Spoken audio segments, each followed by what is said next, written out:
You're listening to the Holistic Spaces podcast brought to you by Mindful Design Feng Shui School, episode 130, Ask Anjie and Laura. Welcome to episode 130 of the Holistic Spaces podcast, where we hope to inspire, educate, and empower you to create your own holistic spaces that nurture and resonate with you. Anjie Cho and Laura Morris are the founders of the Mindful Design Feng Shui School. Together, they have over 3 decades of experience designing harmonious living spaces.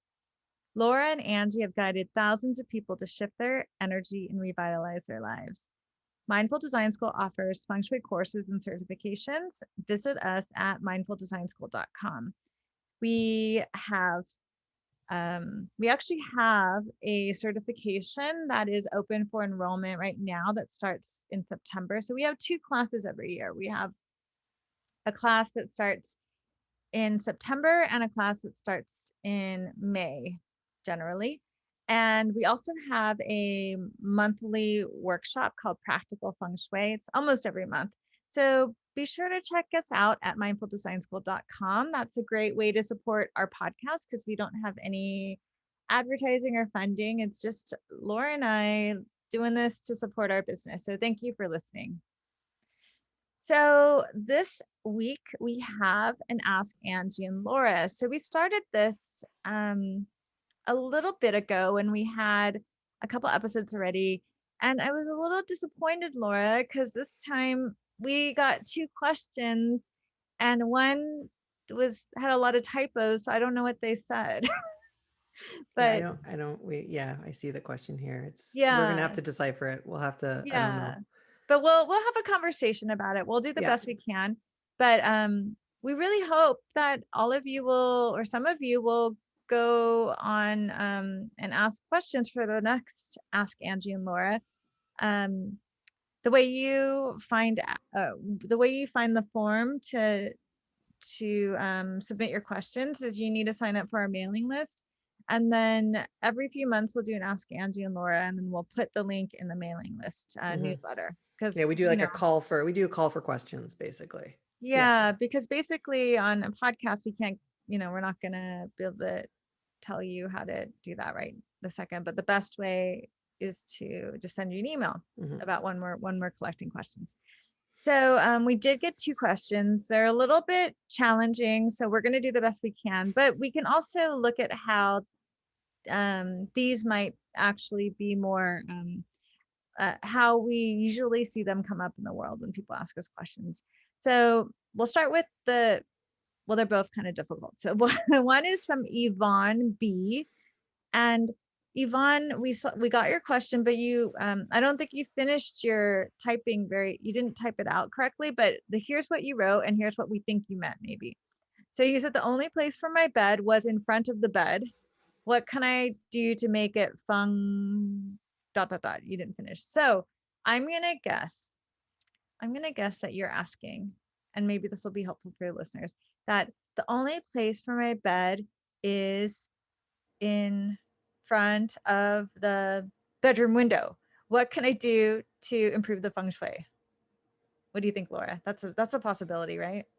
Yeah, that's a possibility. Yeah. Because most people wouldn't put their bed in front of another bed or in front of a No, that's not door. that's not it. It's not that second word was not supposed to be bed. That second bed was supposed to be either I think it's either when bedroom window, you're right, they didn't finish it, or it's I don't know, it can't default to from door to bed. So, Yeah. it Well, didn't you want to. autocorrect. So So, okay. So let's pretend, Laura, that Yvonne asked, the only place for my bed is in front of the bedroom window. yeah, What can okay. I do to make it more feng shui friendly, Laura? Okay. Oh, so you're asking me now? Well, No, I know I I can can go do it. first. No. I Okay, haven't. I'll go. Okay, You go You first. go Oh, first. okay. No, you I'll go go first. first. All You right. go first. So it's actually perfectly okay to have your bed in front of a window. Now, ideally, it's not great because obviously you don't want to block the window, but sometimes, I'm an architect and sometimes architects forget that people have to put furniture in rooms and they set things up kind of in a challenging way. I don't forget because I'm also a feng shui consultant. So generally, you do the best you can with what you have. So if the only place for the bed is in front of the window, then you have to put it in front of the window, and it's okay. Now, in Feng Shui, windows represent your eyes. And so you just want to make sure that if you have any eye problems, that you maybe don't want to put the bed in front of the window. You could maybe find another room that has a better bedroom layout, but you do the best you can. And the only time it's really questionable to have your bed in front of the window is if you say you live in a not so good neighborhood and you are on the ground floor and you're a little and you don't feel safe with the window behind you. Yes, I would agree with all of those things. I will add to that agreeing that it's not a it's not a bad thing unless again you have issues with your eyes, like Angie said. So all those things that you said. And I would add to make sure that you have a good headboard, I think, if you're in front of a window, just to give yourself that support because windows, and it depends on when you mean in front of the window. Like, are you actually blocking the window because it comes all the way down below 3 feet? Like it's low, or is your bed kind of tucked underneath the window? So I think there's different scenarios. But if your bed is directly under a window, I honestly don't think it's unless it's that, ground floor situation, I think it's okay. But again, I would make sure you have blackout blinds because, it's bright and you want to sleep well and it's going to be maybe a little more distracting for sleep. But also, I would recommend you put a nice solid headboard that's attached to the bed that makes you feel supported to give you that mountain behind your head so you don't feel kind of that, it's just it's an open space near you. Kind of it has that sense of feeling of being quite open. So I think a headboard would help with that. That would be my one addition to that. Okay, great. And then our second question is from Janine. And Janine asks, where do you put a litter box? And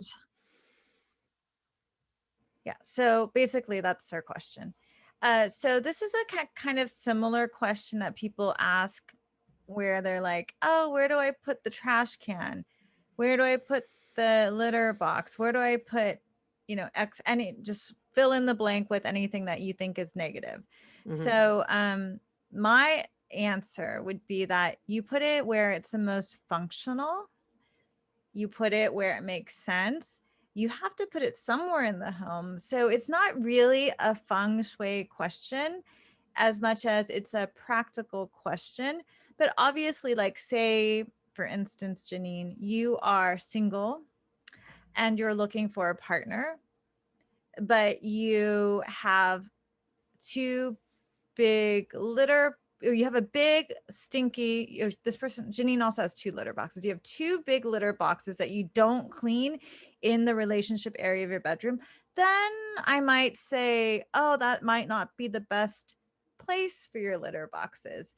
Or say, oh, I did this really fun interview with Paula Poundstone, the comedian. You guys should check it out, it's on her podcast.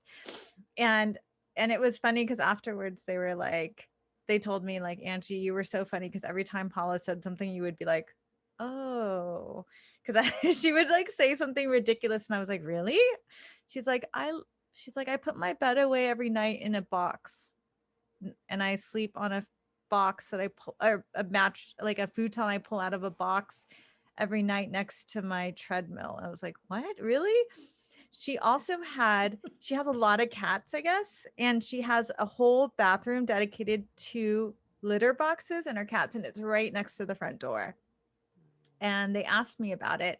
So you guys should listen to that episode. But she I mean, I didn't see her floor plan. I didn't go to her house. I don't really know the details of where exactly it is on the Bagua map, but I did know that, like she was implying that that people don't like to walk into her house because the odor is so strong when you walk in. But in a practical sense, to her, it made the most sense. And I wasn't giving her a feng shui consultation or anything. So I was like, well, then that's where they go. That's where you've decided they go. But in reality, like having a powder room with several litter boxes right next to your front door, my first thought is that it keeps people away. Mhm. And because the odor is, she was saying that the odor is so strong that, it's, once you get into the door and into the house, it's fine. But like, it's creating like a moat of protection, A keeping stink, people a away. stink ward. It's like a stink line that I have to walk through. Yeah. So, okay. So that's my answer. Laura, Right. what do you say? Well, I have 2 cats, and I have 3 litter boxes. I also have a basement, so I've got the luxury of putting them in the cellar. Like I have a cellar, an unfinished cellar, and then I have a finished basement. So we keep it in the obviously the unfinished cellar. Now I'm gonna have I have a feeling that obviously this person probably doesn't have that situation, but I have had cats for a very long time, even when I lived in a bachelor apartment. And I'm a cat person, by the way. I have a dog too, but I love my cats. So, and you know what? I cleaned the litter twice a day. Cleaned the litter twice a day, and people didn't even know I had a cat. So I kept it clean, and it wasn't in the bathroom. I actually ended up, it's really funny. I actually ended up getting my friend to build me a side table, like a special table that he could walk in and you wouldn't be able to see. And that was like it looked like a table and there's a lamp on top anyway. And then it had a little cutout and then I could lift it up and clean the litter. And people didn't even know I had a cat. So, but I would say that, cat litter boxes don't mean bad feng shui. I'm just going to leave it at that. And if your cats are healthy and happy and you're happy with them and it doesn't bother you and you're keeping them clean, then I don't think, it's an issue. Having said all that, if you, again, and I think this goes back to our last episode, Angie, that we just did about bathrooms, that if this is something that is really triggering and worrying for you, then I think it's a sign that there's something else going on. Like there's something else going on there that maybe you want to unpack and dive a little deeper. And maybe you need to get a feng shui consultation, because Yeah. maybe there's Oh, more than just litter boxes. It's not about the litter boxes, maybe. actually, this person did write a little bit more. Now that I'm reading it, it might be helpful to share. So Janine wrote, well, first Janine wrote, where do you put a cat litter box? It seems that you can't put one anywhere. So that's okay. So we really want people to not think about you. I mean, if you're going to go through life thinking like you can't do anything and you're having so much of a, you're being traumatized by where to put your litter box. I mean, there's something wrong there, right? You gotta, this is like first world problems. Like you find the best place that's going to work. Mhm. And then if you work with a feng shui consultant, they may be able to help you find a better place that's more supportive, that's not going to affect, like, for instance, like I said, like your love corner or your entry. Like you would never want to put like trash cans right in front of your door where you welcome people into your home, right? Mhm. And so then she continues to say she has 2. And then, and what's the best place for the litter box? So what's the answer to what's the best place for a litter box is that it depends on your situation. But we trust you, unless you work with a consultant, we'll just trust you to decide on where the best place is for you practically. That's the best way to answer that question. But there's no like great and perfect answer. It depends on your situation. I mean, that's a great question. If you want to submit your plan for practical feng shui and take our workshop, you could say, here's my floor plan. And, where are some options for putting the litter box? And then she did ask about what about hidden furniture litter boxes, which Laura addressed. And then finally, I mean, I can't believe we're talking about litter boxes for so long, but can a litter box be in a room for a potential nursery? So that's an interesting thing. So of course, here we need to know more. Does it mean that you're single and one day you want to have a baby, or you're married, you guys have been trying to have a baby for years, been having fertility problems, or are you pregnant now, just going to put it there temporarily till the baby comes? Like what, like we need to know more. Mhm. And then what is that cat? Is that cat a substitute for a partner that's you're not meeting because, and you really want to have kids one day? Like there's so much loaded into that question, right? Yeah. Yeah. And you're So right. we We need have to know talked about litter more. boxes for a long time. This is, as I say, this is podcast gold, everyone. See, please send questions so we have more to talk about on the next Angie and Laura, and not just It's litter okay. You know boxes. what? I love cats. I think this is a worthy question. I think it's sort of a worthy question, but I honestly, if you haven't listened to our last episode about bathrooms, insert litter box, insert garbage, insert all of the things that make you, they're freaking you out, that you're overthinking about feng shui into that subject for last podcast. And I think you'll, because we give you a lot of context about maybe there's a reason why you're worried about these things. So, Mhm. and it goes beyond Yeah. litter boxes. Yeah. But I think a litter box in a room for a potential nursery, I guess sounds okay, but we would need to know more. But if it's like, if you're having difficulty getting pregnant and that's why it's a potential nursery, because potential nursery is a weird way to phrase it as well, right? Mm-hmm. Or Yeah. not weird, but it's like, it's not straightforward. It's not clear. It's not, It's we not don't clear. know. Yeah. So then why would you want to put something in a potential nursery that would be for your future child that you are having so much difficulty with you know what I mean, in other places in your life? Like you don't know where to put it anywhere in your home. So then you're going to put it where you have like these hopes and dreams of having a baby. I don't know. Mhm. So unfortunately, Janine, maybe this isn't even what you asked for, but this is But it's what you got. this is what you So got. So, but hopefully it's helpful for everyone to kind of hear. And like, again, like Laura and I said, insert trash can, insert hamper. I hamper. get that one Yeah. too. Hamper, dirty clothes hmm hamper. Mm-hmm. Yeah. Like, you know what? One thing I'm grappling with now too is speakers. I'm like, they're so ugly. That's because they're big and ugly though. That's different. Yeah. That's aesthetics Or though, right? or TV. Like, where do I put the Mm. TV? That's another insert here. So, Mm-hmm.